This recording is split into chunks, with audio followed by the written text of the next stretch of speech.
Take your pinion with its bearing plate, slot that in there. So every once in a while you get one where without the shim in it, the gear might ever so slightly rub on the case. This one's just an extra slight. It still rotates okay, so sometimes I get them worse than this. So for this, you know, being that way without the shim at all, that's pretty good. But if I have one where it's rubbing on the case like that, I end up just automatically saying, how about I just add a little extra preload to the measurement that I have, because you know that that's interfering with your measurement. That's probably why Volkswagen says you should use that 0.6 millimeter shim in there in the first place to do your measurement. But I've had too many of these where I couldn't measure anything with that shim installed, so it was just kind of hindering my ability to actually figure out what proper size shim it needs. So I just go straight for no shim at all, measure it, go from there. Tighten these guys down. Similar thing, try not to go too crazy with the impact. Do a final hand torque.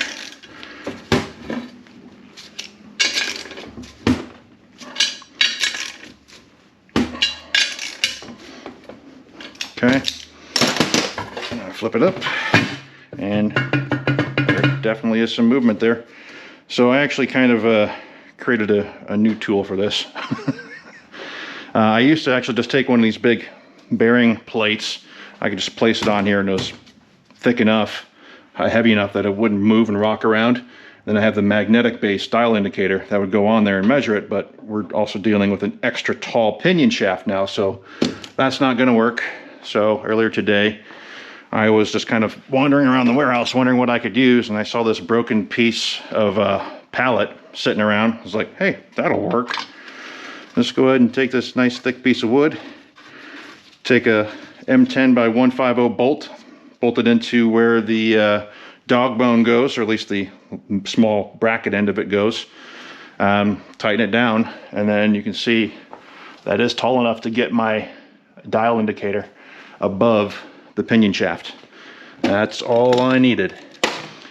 So I'm gonna have to come up with a special tool part number for this thing. I'm thinking maybe my initials, MP 42069, something like that. That sounds pretty good.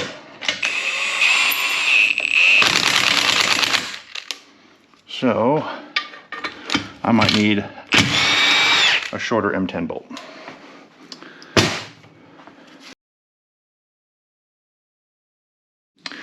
All right, this bolt's shorter, but it's obviously only going to have just a couple threads holding it on, but so long as it does the trick, it doesn't need to be on there for long, just needs to hold my dial indicator securely. All right, so that's on there. It ain't moving. Doesn't flex. Well, minimally flex, but we're not going to put enough force on there for it to matter. So, back with my goofy little clamp deal here. I'm gonna have to completely rejigger how I have this though, I think.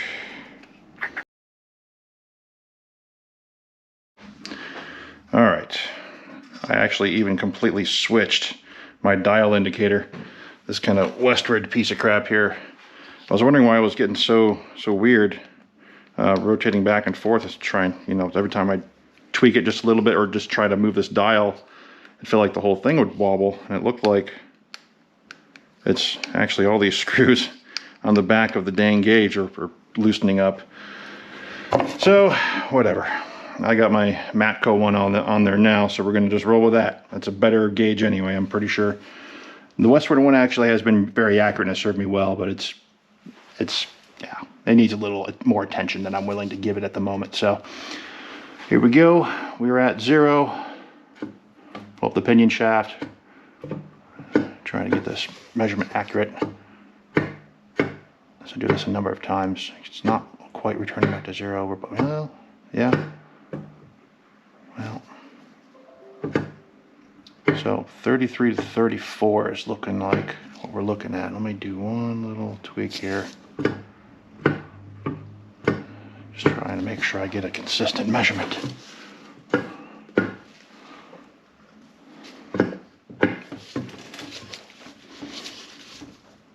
There's 32, 33, 34, but it's returned to 0 every time. 33, 32. Let me try and make sure I got it like just pulled up straight in the center without it rocking side to side. Okay, I think we're going with 32 thousandths of an inch. Okay, so get all this torn back down.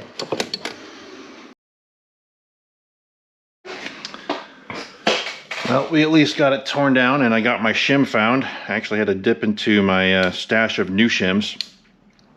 And if you're probably not curious, but the reason I even decided to look at an O2O manual in the first place is because all of these shims for O2A, O2Js, and up to a certain model year, probably 2018 or so on the 0A4s, they still use O2O part number shims for the pinion shaft. That's what inspired me to go look in there. I was kind of curious if they do the same weirdo procedure with the, put in the 0.6 millimeter shim first. And sure enough, it's the exact same procedure verbatim. It's just, a little bit of a different transmission. And we got our 1.05 shim here. So, kind of cool part is, if you're looking at the repair manual and you're reading all of this, once you determine which size shim you need, they do give you the individual part numbers for each individual shim corresponding to that specific thickness. So then you can go to the dealer and order that specific one. Obviously, I do a lot of them, so I got a bunch of shims everywhere these are all used, but I do have like whole kits that have them. And then as I use up, if I have certain gaps and sizes, then I order the individual ones to fill those gaps. So that's what we got. We do have the right shim, so we can keep on trucking here. Go ahead and take our pinion shaft back out. And then we got to take that outer bearing race back out too. And then place in the shim, press it back together. And then we do our friction double check. I'll reinstall the pinion, retorque these nuts, and see what we get.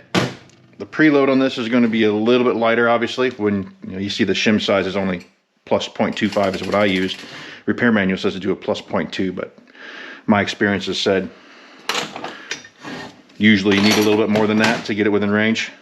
When you look at the O2O repair manual for the exact same preload they call for, they give you the friction torque spec, and it should be between about 8 inch-pounds and 16 inch-pounds. 16 is the very maximum for this. And they say the wear limit is 2.5. So if it's an old worn-out bearing, 2.5 is the limit they want to see before you say, you know what, maybe you should just go ahead and replace that bearing. So, if I have one that's fighting me though, I'll say, you know what, 5 inch-pounds is fine. But there certainly are times where I was doing this whole procedure exactly as Volkswagen laid it out, and it's still not enough. Like it basically has no resistance at all. So I seem to find I do have to add a little bit more preload than what the repair manual calls for in this case. But yeah, it's just one of those things you learn once you've done a whole lot of them and start kind of experimenting and noticing certain patterns for sure.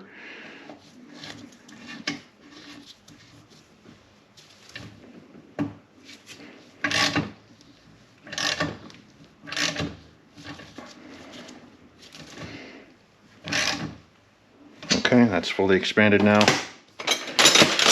Hopefully this just comes right out. Yeah, no fight. There we go. That's what I like. Right out. Okay.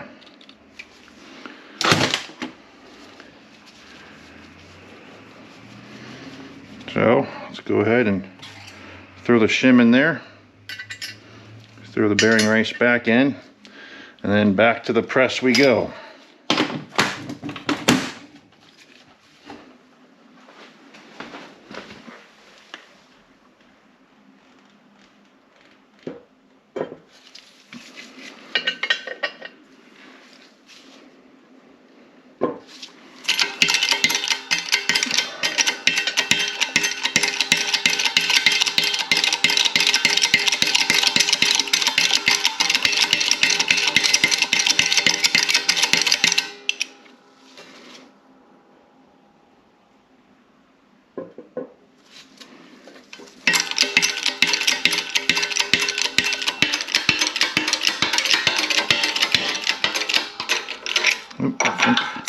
catching just the lip, just the edge of the case there.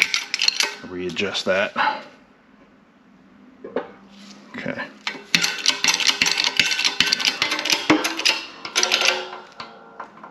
Okay. Bearing race installed with shim.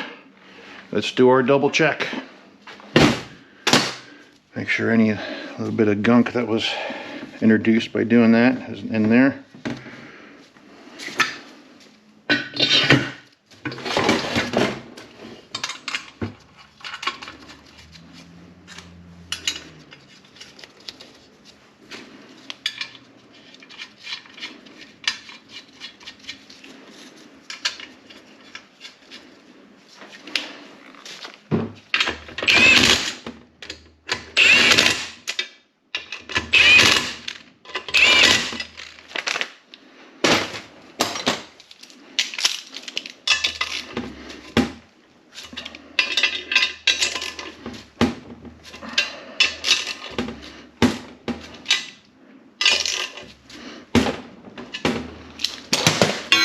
Oop. All right. That's a little on the light side. I don't know. Yeah, it's probably under 10 inch-pounds, just judging by feel. Oh, we might have been closer to 5. Now that's going to run in some. So I may have to do this one more time, go up a shim size, just judging by feel. But we'll go ahead and run in a bolt. And that's a triple square. I'll get the right triple square here.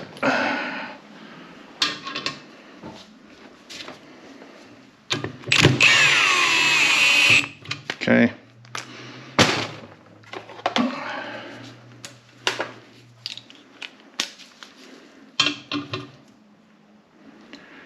And we are under 5 inch-pounds. We're closer to the minimum wear limit of an old bearing. We're just about on 2.5.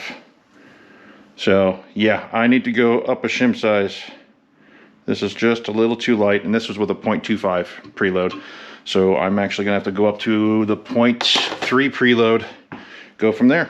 So I will go ahead and shut the camera back off and do this one more time, and then we'll come back and do our final friction torque check.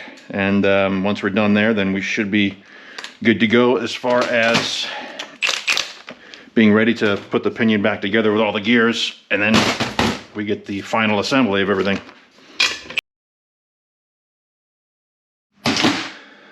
All right, I tracked down another shim and one more time removed the pinion shaft, removed the outer bearing race and the shim that I had under there, put in a taller shim, or thicker shim rather, put it all back together, and now we are just about 12 inch-pounds.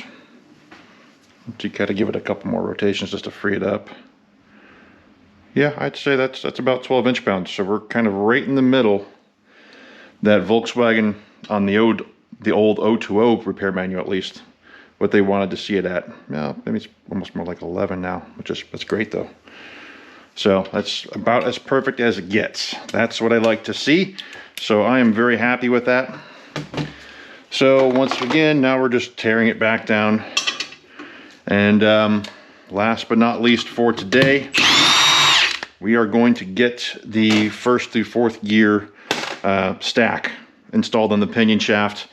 And then that means all I have left for tomorrow is doing the final assembly and everything. So I'll go ahead and do the pinion shaft. I'm going to go throw in all the 5th and 6th gear related items in the rear cover and the parts washer. Let that go while I'm gone overnight. It has a timer. Just turn the heater off. It's hot enough anyway. So I'll do that. And then once I come in the morning, we should be all ready to rock with some fresh and clean parts, and just have to put everything back together. So let's do this.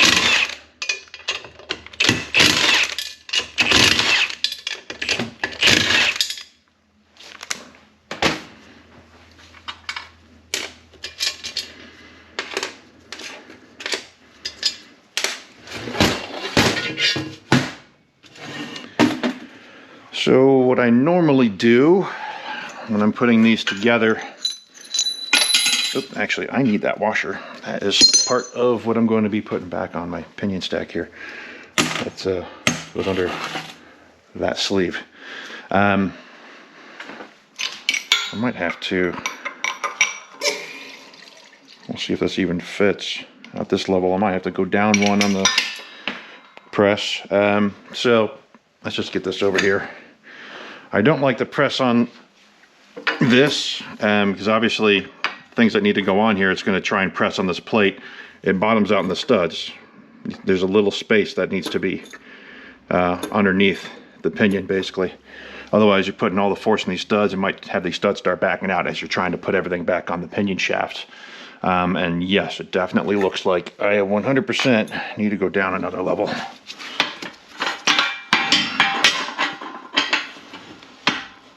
And I might be able to double stack the plates. Kind of find a happy medium here.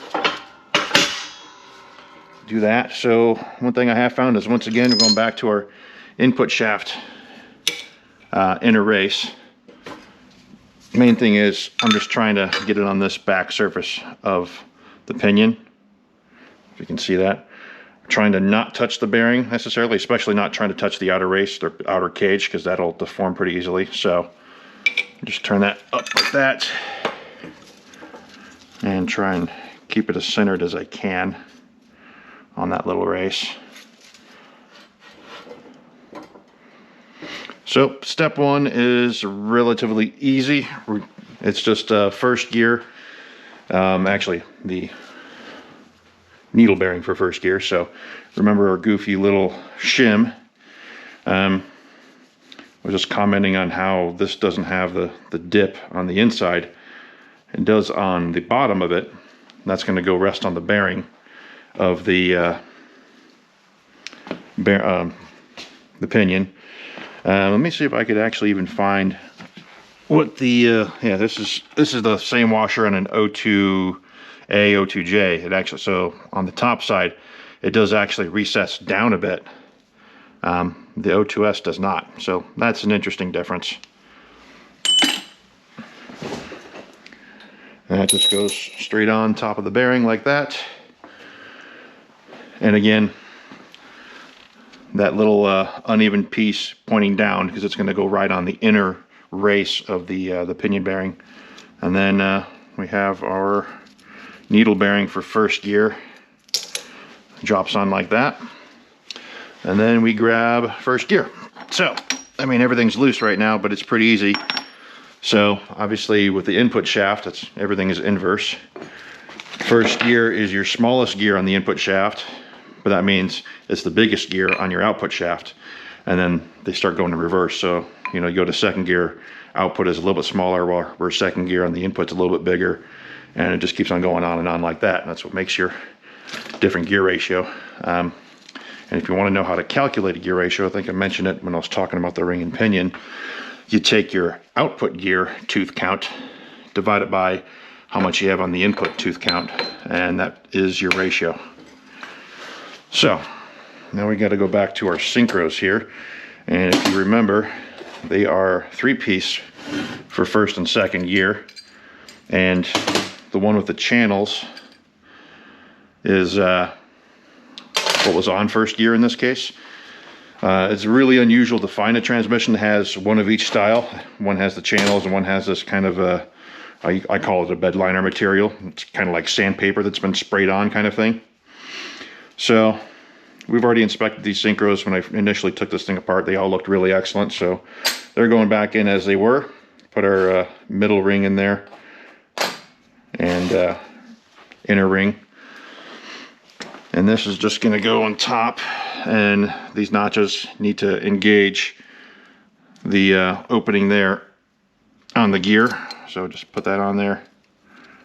That's a kind of a counter hold of sorts. So the inner and outer ring can actually just continuously rotate completely, where that middle ring gets caught by the gear.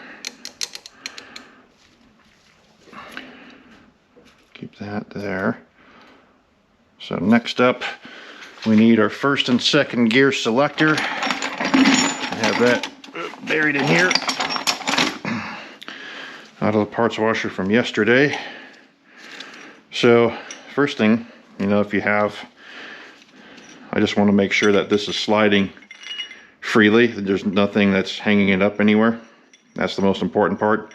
I've had some where maybe the driver was too aggressive and too repeatedly bashed ground gears, and you would see these teeth would be pretty well beat on the very end, and sometimes you get a piece of material that'll stick up and prevent the collar from wanting to move all the way. Generally in that case, it's typically the best case to simply replace the entire assembly. So obviously I took this completely apart. All the springs and everything are out of it.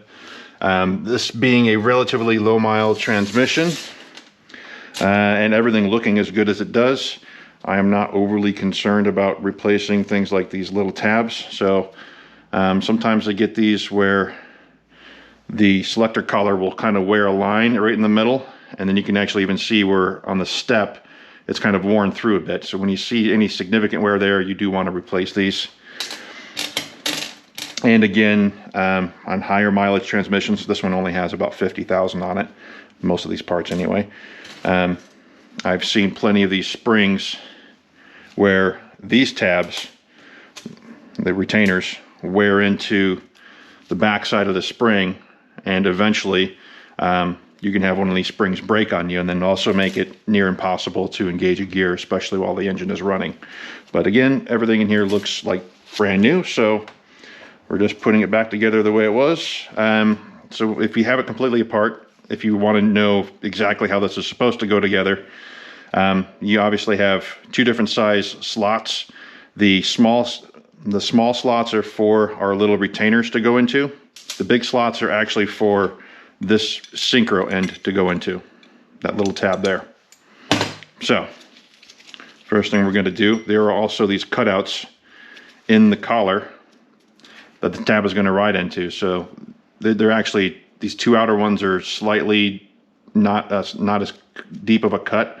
The middle one's the deepest cut. That middle one needs to be dead center in the small slot. So hopefully you can see this.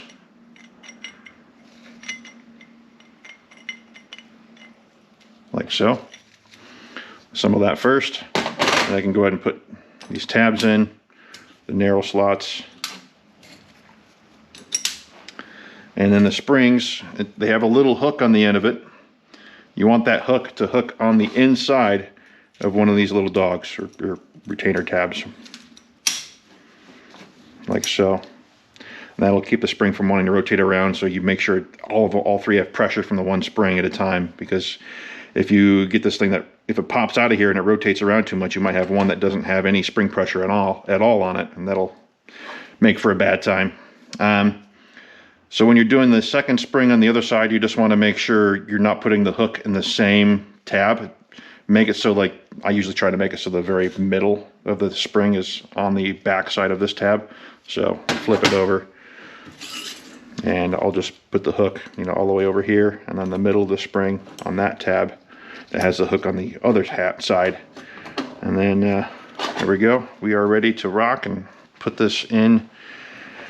This does press fit its spline, and it has to get pressed on there. And it will be a little interesting to me because I haven't done one on this extra long input or pinion shaft before, so I will have to mess with the adapters I use to try and get this right. So you might remember this big guy from earlier. Usually I can use this on the 5-speed as it is and only just put on this ball joint press cap, and it's exactly perfect to press it on all the way. But this one, obviously being extended, I'm going to have to put something else on the top of it. So let's see what we got laying around. Actually I had this Volkswagen press piece over here. This might be too narrow though. Yeah, so that goes on the inside. That's not what I want.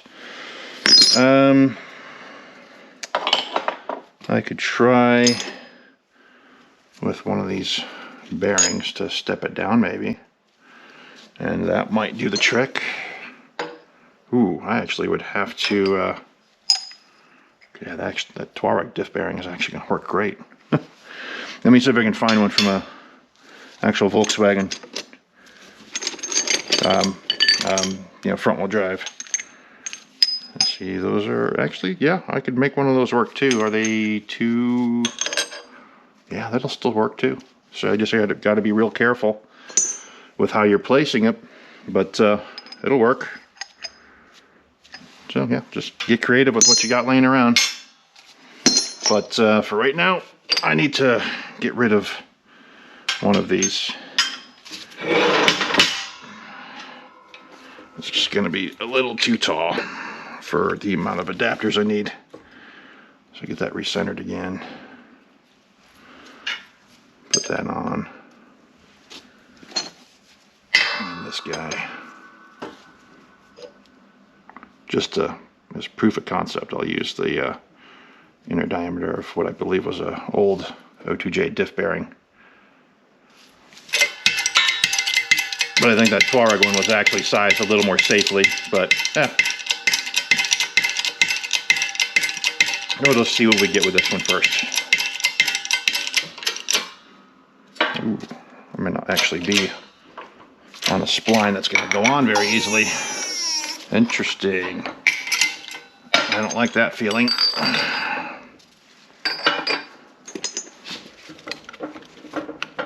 Okay.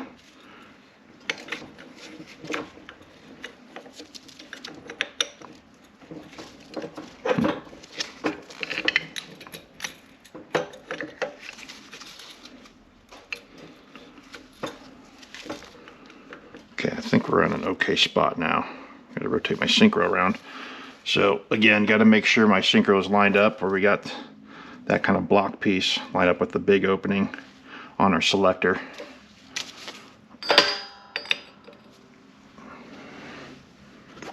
Yeah, we'll just use the Touareg one. Yeah.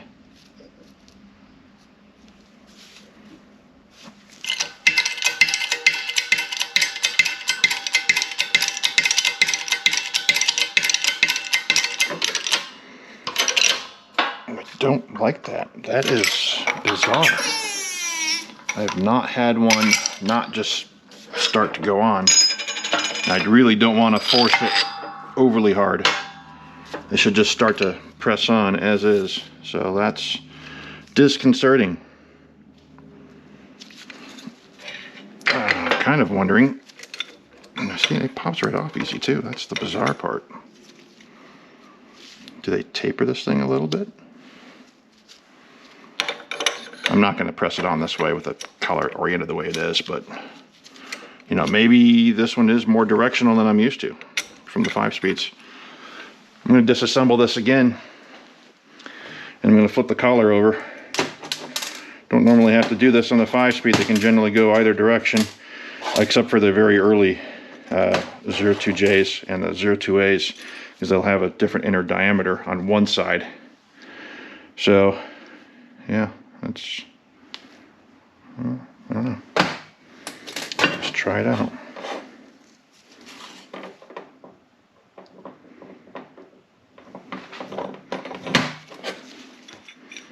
Moves nice and easy. Tab, tab, spring.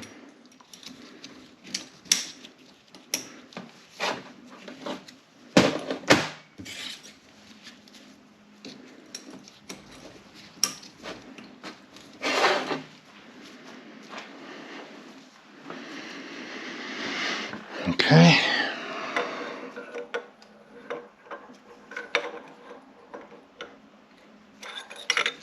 And there's no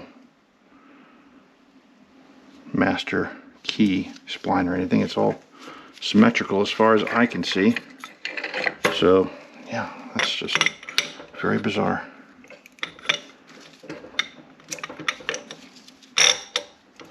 So that feels like it's at least started on a couple splines.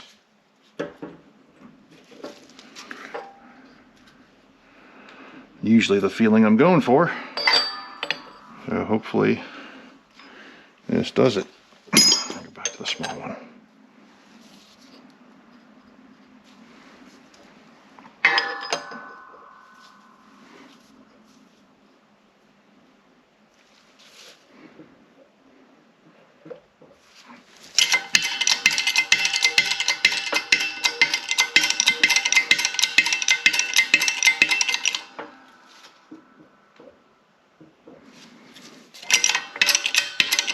There we go. Make sure synchro's lined up correctly. Okay, you can hear the synchro moving freely, so that's a good sign. Alrighty. Next up, we have a snap ring that needs to go there. And then we put on our second gear needle bearing. Drop that guy on. And find our fancy handy dandy pliers. Just like so.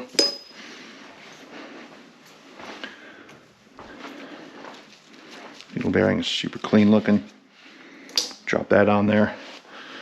Our second gear synchro with the bed liner looking stuff still needs its middle ring to get put back in there.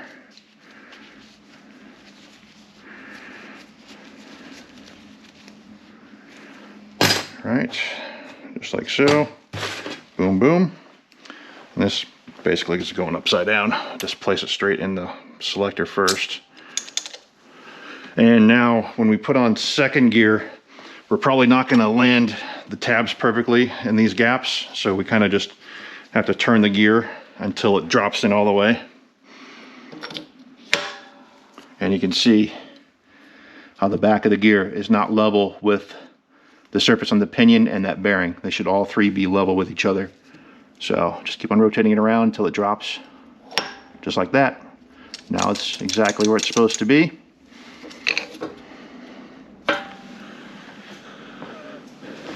And we got our washer goes next.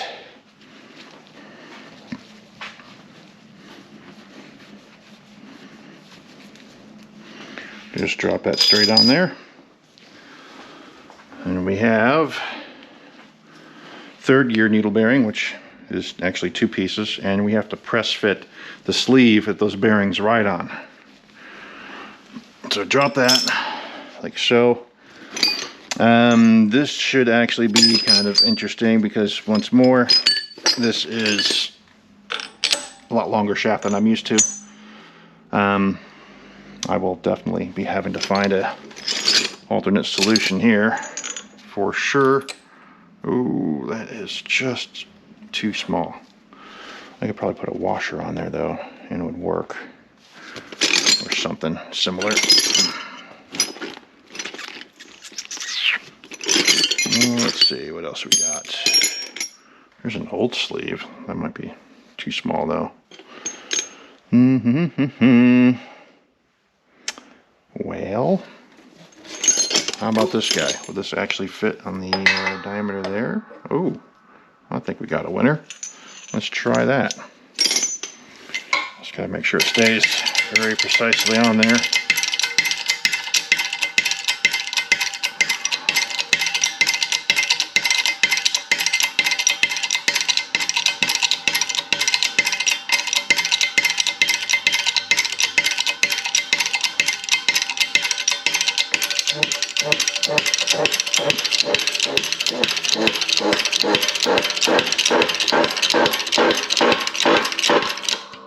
Oh, I think we bottomed out.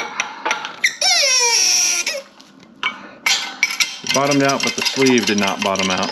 Yeah, so we bottomed out inside this guy. Let me see if we have any. That's kind of an interesting one. Just gonna go. You know what? If I find, I think the Pinion one that's a little bit smaller might do the trick. Oh, that's nice. There we go. Let's roll with that. That's beautiful.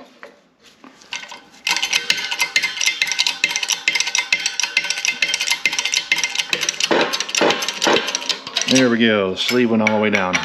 Okay. Good stuff.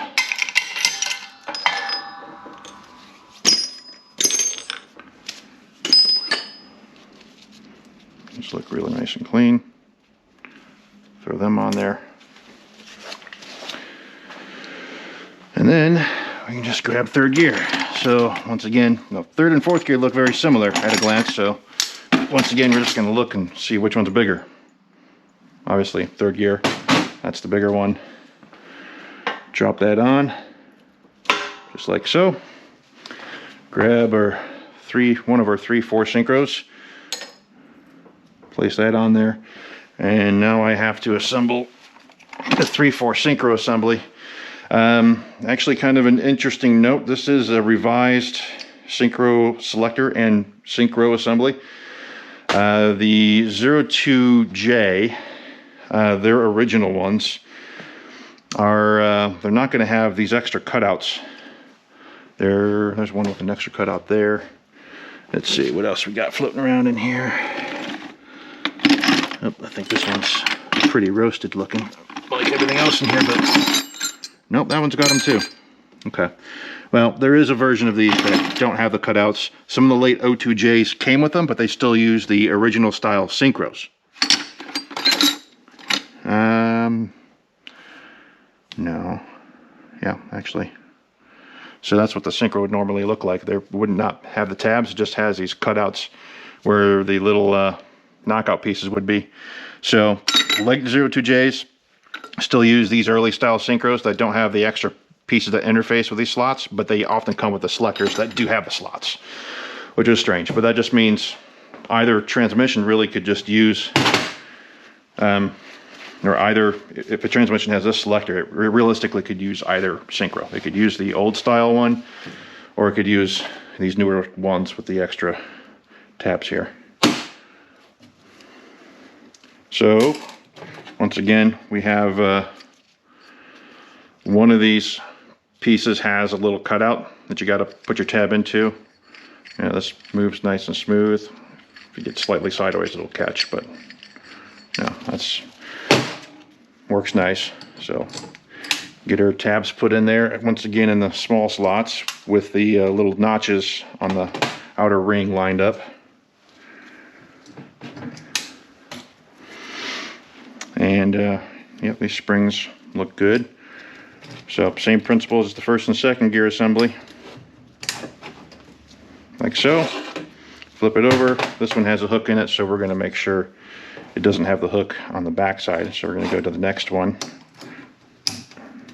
Assemble it like so. And then we go ahead and press this assembly onto the shaft. Once again, having to be careful how it's lining up with the synchro. Now normally I can put this on by itself, but clearly on the 6-speed version I need a little additional help there.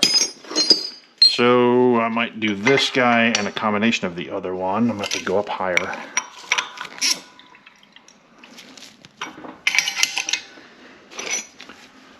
Ooh, not so great.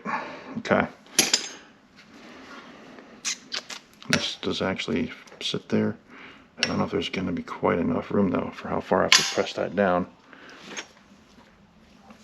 Let's do something like that maybe. That would probably give us adequate space there. I'll just put that on the top, that's fine, whatever. Actually I could even keep on adding more. Actually, would this go? Sure. Whatever it takes to not have to hammer away in that lever on the press all day, right? It's going on nice and easy.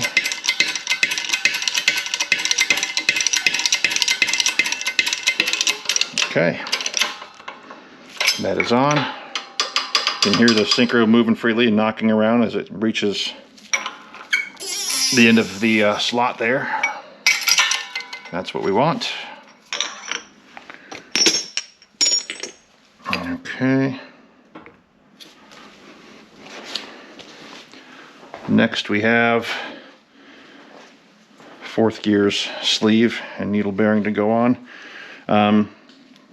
Might be curious to know that the 5th gear sleeve, which actually rides on the back of the input shaft here, it's actually the same part number as 4th gear's, as is the bearing.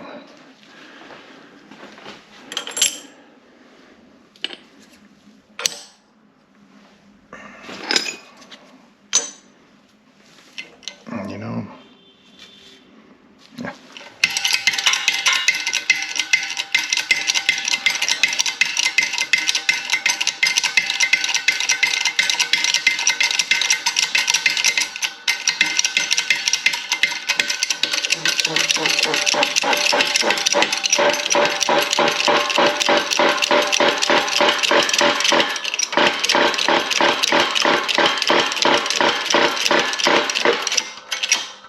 Okay, bottomed out, looks good.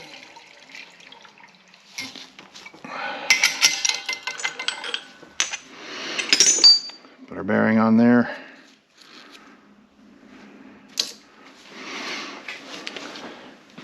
Fourth gear synchro. Again, lining up the notches there. Fourth gear just drops right on. And now the final piece for the pinion shaft before it can get put into the case. We have this washer and this brand new sleeve that came with that bearing that we pressed into the back of the case.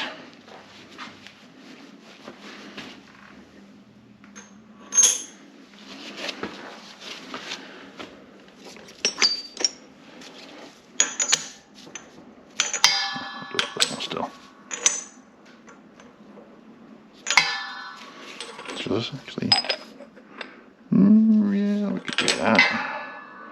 Nope, not quite enough height. All right.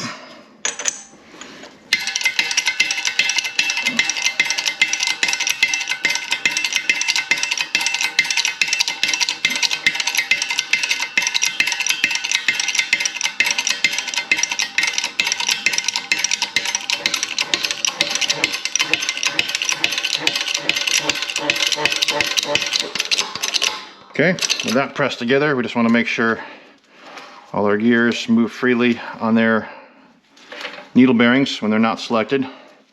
Nothing hangs them up. You can hear the synchros. They're all there doing their thing. And you can do a quick test. There's first gear selected, second gear, feels nice, third, fourth. So yeah, very happy with how that all feels and looks. That is the pinion shaft done. And now most everything is ready for final assembly inside the case. Saving that for tomorrow. But there we go. In fact, I can just go ahead and at least place them in there for now in preparation for tomorrow. Differential in. Like I said earlier, there's no space to really grab it, so that's why I really like doing that bolt. Pinion shaft goes in, and input shaft. So there we go. Now I need to get the reverse stuff done. I still need to get cleaned up the upper bearing support, and I either need to locate, let's see here. There we go. So that's an O2J gear. Same gear actually. This sliding gear is going to be the same part number, but the difference is going to be in the shaft. So I'm gonna have to run this to the parts washer too. So I got some fifth gear stuff and at least this reverse gear shaft to run through the parts washer, but I'm gonna take this gear off. There's a very pain in the ass clip here that holds it on. But the main reason why I gotta swap the shaft is because I can't use this bearing in the O2J case. And you can see at the very top of the shaft where that bearing rests, there's a lot more shaft available here. So I suppose if you were really accurate, you could shim it up, but it's definitely better to, if you got the parts, just use the right shaft for the upper bearing that you're going to use. So that'll be for tomorrow. Get all that swapped, and then I'll go over. This thing tends to stretch a little bit. It's no matter what you do. So it ends up being kind of a pain to get put back together. it'll usually, this clip is actually supposed to sit inside this recess of that reverse gear. And it does slide in there super easy. Oh, actually, is this? There we go, yeah. But if it's expanded out a little bit from trying to remove and replace this gear, sometimes you have to give the shaft a little additional help to get installed into this reverse gear. So cross that bridge when we get to it. This reverse gear is staying because this was what was matched to this first gear on the input shaft of this 6-speed. I think I said that earlier. First gear is different. It's a little bit shorter on the 02S, so you really need to have this gear match that matches it to go in there. But this one that slides and engages the collar is the same. So we can interchange those freely. If this wheel were in like absolute perfect shape, I probably would just use it as is. But that one looks better. I want the nice part. All right, until tomorrow, until next time, that is it for now.